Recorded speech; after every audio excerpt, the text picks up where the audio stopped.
DNA अपने संदेशों को कोडेड भाषा में, जिन्हें कोडान कहा जाता है, इसी एमआरएनए पर प्रिंट कर देता है।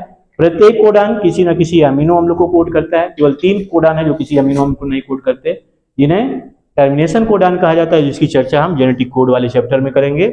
अभी इतना जानिए कि जो कोडान होते हैं, केवल 3 को छोड़ दिया जाए तो बाकी कोडान किसी न किसी अमीनो अम्ल को कोड करते हैं।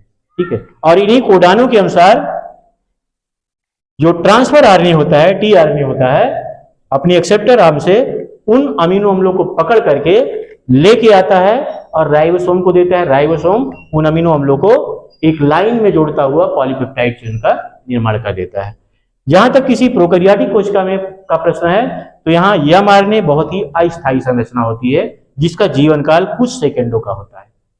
इसी कुछ सेकंड में ही ये प्रोटीन संश्लेषण कर देता है प्रोकैरियोटिक कोशिका में। लेकिन जहां तक यूकैरियोटिक कोशिका का प्रश्न है, तो यहाँ एमआरएनए एक स्थायी संरचना होती है, इसका जीवन काल कुछ घंटे से वर्षों तक हो सकता है। ठीक है, इसका कारण है इसके 5 प्राइम सिरे पर 7 EMG कैप का होना, जो कि इसे अस्थायी बना देता है, अस्थायी संरचना बना देता है।